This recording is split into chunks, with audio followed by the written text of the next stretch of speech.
Hi guys, and welcome to this, our general maths video for financial maths. Yes, if you're going, what's general maths, don't worry about it. If you're going, who am I? I'm Darren, Maths Guru. Really good to see you. Thank you very much for joining my channel. Now, this is the start of our financial maths for general maths. And I have to say, I always thought general maths was relatively easy, to be honest with you. But I have to say, this financial math stuff is a little bit funky, if I do say so myself. But don't worry about it. I'm here to guide you through it. And a lot of it's just crazy language. And I'm here to break down that stupid language created by Barry, and if you don't know who Barry is, don't worry about it. No one does, because he lives in an office on his own, making math really, really hard for people all over the world. And if I ever find him, I'm going to give him such a massive slap. If you haven't already done so, head over to Maths Guru and sign up, totally free, with all the videos there, with downloadable notes, time codes, exam questions, and so much more. And if you can, just click my subscribe button. If you're on YouTube, it just lets me know that you're watching. Never going to be rich, and certainly never going to be famous. What are our learning objectives today? Well, actually, we're going to look at things like discounts and markups, calculating percentage change, calculating original prices, GST, and shares and dividends. All of these things are actually completely real world. And I actually really like the general maths course and the further maths course because of all of the maths that we do here in Australia and probably around the world. This is the most real world. It's actually stuff that you're going to use. GSTs on everything. Shares, you may one day own shares or own shares and really, really want to be able to make sure that you get the best out of it. Dividends, you make sure you get the most return for it. What else did I say? Discounts. Everywhere you go shopping now, there's discounts, and you always want to make sure that you're getting the right discount, because shops, believe it or not, can be a little bit tricky and sneaky and just let you trust what's on that little label. And sometimes those labels aren't actually correct.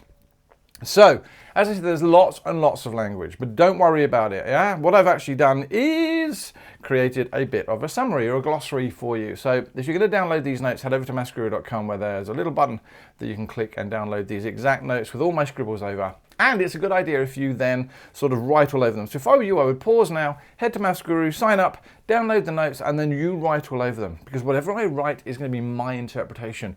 You might need to write something completely different or write nothing at all. Totally up to you. So those are some of the key terms that I'm going to be looking at throughout the course of this video. And let's start with the discount. We love discounts. Whenever I walk into a shop, I'm looking for the best deal that I can possibly have, and if there is a discount, I am there. Now, a question says, how much is saved if a 10% discount? Now, discounts are normally given in terms of a percentage, and there we go. Our percentage there is 10%. It's offered on items marked $50, so we always need to know a start price to work out our discount. Now, there is a formula to be able to use this, and a lot of these formulas you should copy into your summary books if you're allowed them. But it says here, discount is equal to R on 100 times the original price. What is R? Well, it's the percentage rate of the discount. So in this situation, we can now say that my discount is equal to 10 divided by 100 times my original price, which was 15. Now, when I do 10 divided by 100, and you can use your calculator, but I tend to go that 10 divided by 100, I'm going to move my decimal point 2 places to the left from where it is, gives me 0.1 times 50. And when I put that into my calculator, or just do it in my head, I get the discount would be equal to $5. Now, I like 10% because when you work out a 10% discount, it's the only percentage that does this. You can actually divide it by 10.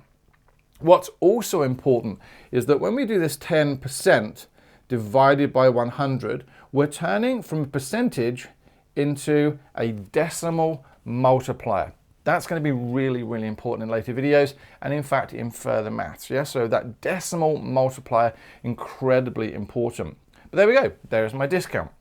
What about markups? Well, markups are just the opposite of a discount. This is where you walk in and someone's put the price up by 10%. Always used to happen to me in the United Kingdom, where I would in January go and have to pay more and more and more for my train travel when I used to commute into London. That sucked, trust me. But shops have got to make a living. We're in COVID at the moment, so obviously price increases are going to happen. But how much is added if 10% increase is applied to an item marked $50? Same. Look, it's in fact the same formula. If we go back, look, discount equals R over 100 times original, increase equals R over 100. So I do exactly the same thing. I say that my increase is equal to my rate. What did it say? It was 10% again. Divided by 100. Remember, that's going to turn my percentage into a decimal multiplier and times by my original value. Well, we already know that was 0.1 times 50, which gives me $5. Now, that was the first part, but what is the new increased price of the item? Well, obviously, if this is an increase, you're going to take the original value, which was $50, you're going to add on $5, and that's going to give you the new price is $55. And I'm fairly sure I didn't finish that question there. So let's go back and say, what is the new discounted price of the item? Well, when you have a discount, you're actually taking money away. So in this situation, I'd have the $50 minus the $5 would give me the $45. And for all of the questions that we do, I can guarantee you it's going to be the language that tricks you, not the maths, because you're going to have that in your summary book. Percentage change. Now, there are times when we want to know what percentage has the price gone up. You may be working in a shop and your boss goes, right, mate, I want you to go out and work out the percentage increase for all these, and you're going to go, why are you talking with such a stupid accent? Australians don't sound like that. Anyway. So a percentage change, again, there's a formula, and I'm going to deal with it as terms of an increase first, and then a decrease, but guess what? They're pretty much the same. Anyway, yeah.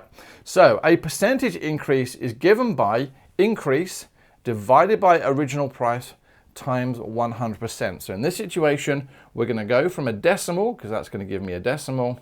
And how do we go from a decimal into a percentage?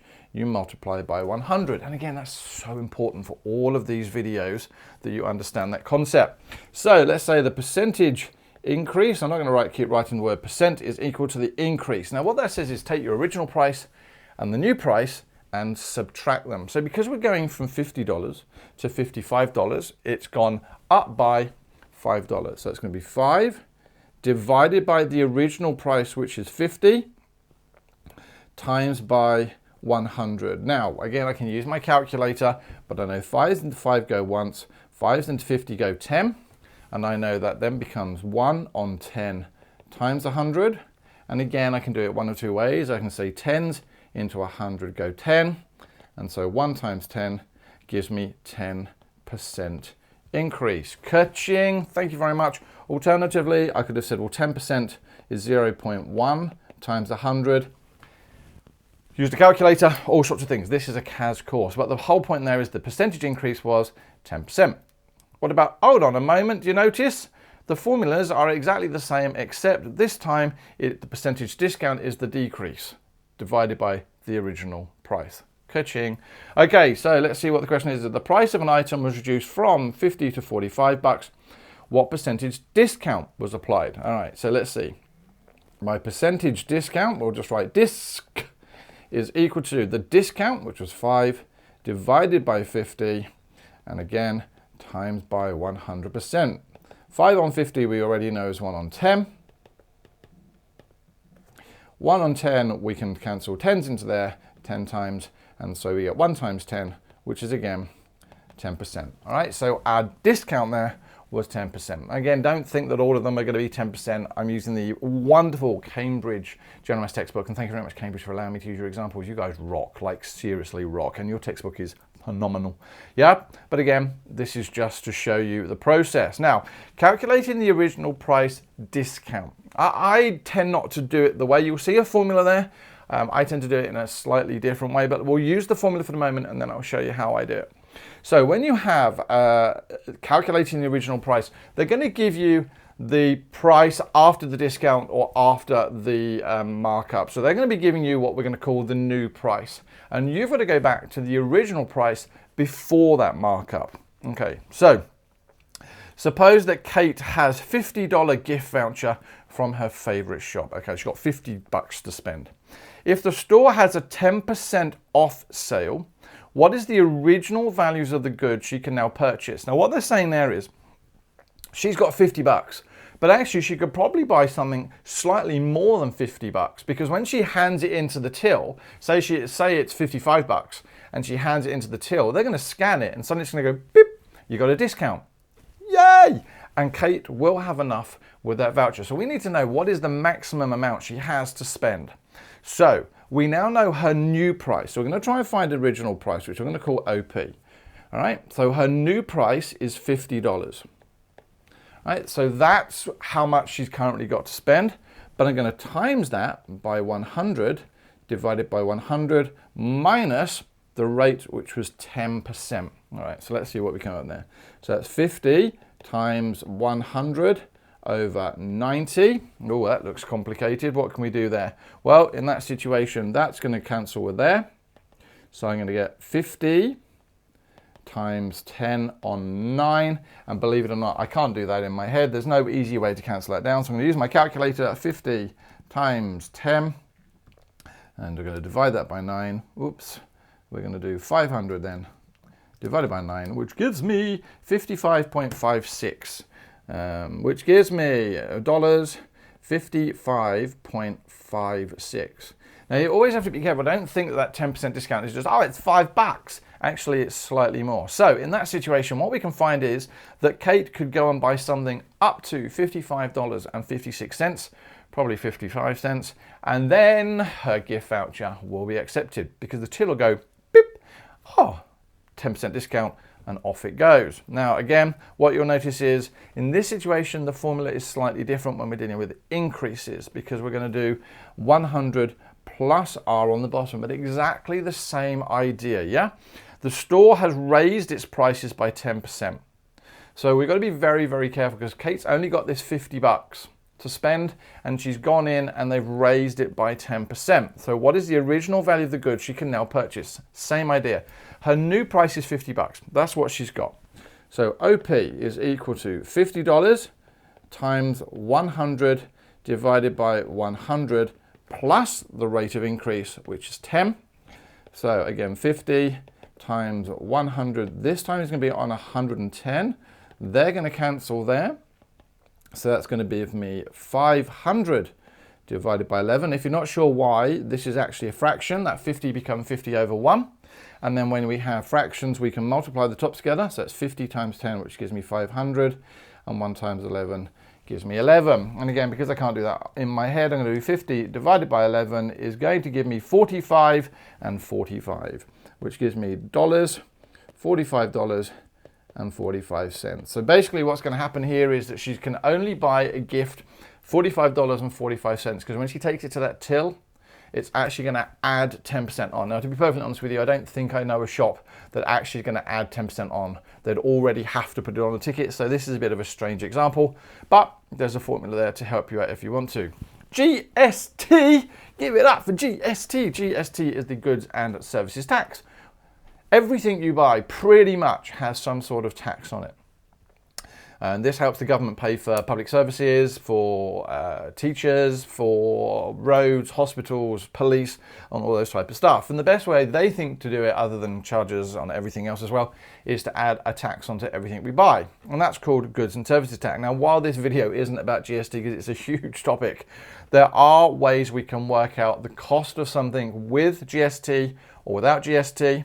And when they give us something that's already had GST charged, how to go backwards. So very much like we just did there with the percentage increase or the original price and new price, there are a number of formulas. And again, it's just down to you to write those into your summary book. So if we look there, it says the cost with GST. So if we want to try and find out how much costs when we add GST on, we're going to multiply the cost without GST by 1.1. And again, the cost without GST is going to be the cost of GST with 1.1. Believe it or not, to get from here to here, we've actually just transposed the formula. And there is a video on that on YouTube and mathsguru.com. What is GST? Roughly speaking, at the moment, it's about 10%. So we're going to have that nice, wonderful 10% again. And then moving on, what if I've bought something with GST and I want to claim back the tax? Now, businesses over here can actually claim back tax. So what they do is they take the original amount and then they try and work out how much GST was charged on it. They sort of do the calculation backwards. And again, there are two formulas that allow you to do that. So if you want to try and find how much GST has been charged, you take the cost without GST and divide by 10, or the amount of GST is the cost with GST and divided by 11. Okay, so, right. Let's do some examples, but it's all in the question. If the cost of electricity supplied in 1 quarter is $288.50, how much GST will be added to the bill? All right, so how much will be added to the bill? This doesn't have GST at the moment. It wants to know how much is going to be added. So the amount of GST is going to be that one there. So we're looking for something that says amount of GST. So we're going to say my GST is going to be given by the cost without GST, which is $288.50. And I'm going to divide that by 10. Now, dividing by 10 is great. I just move the decimal point one place to the left.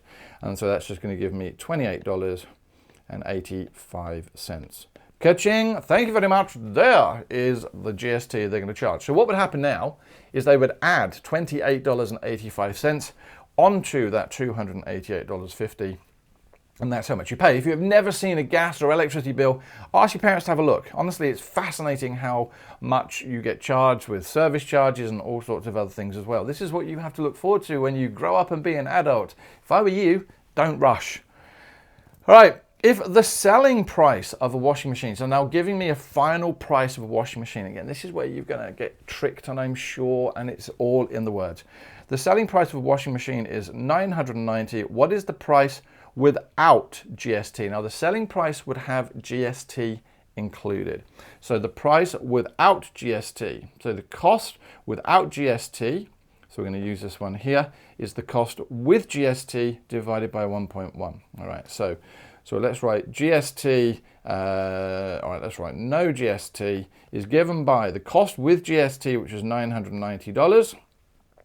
And I'm going to divide that by 1.1. No shortcut to be able to do that in my head. Well, there probably is, but I'm too lazy today. Is $900. All right, so the cost of that washing machine without GST was $900. All right, so then it says, how much of this is GST? Well, if the washing machine was sold for $990, and the price without GST was $900, then if you take them away, you're going to find out that the GST was 90 bucks. Shares and dividends. I've never owned a share in my entire life. I know some people do. It's a bit of an investment. But what are we going to do? How long has this video been going for? 17 minutes. We're doing quite well. Shares and dividends. If you own shares, you're effectively owning a part of a company. A very, very small part. Yeah, if you own 51% of the shares, though, you own pretty much the controlling interest in a company. Anyway, when we have shares, we buy them, we own a small part of that company, and for every share we own, the company at the end of the year will generally allocate some amount of its profit to give back to the shareholders, and it's called a dividend.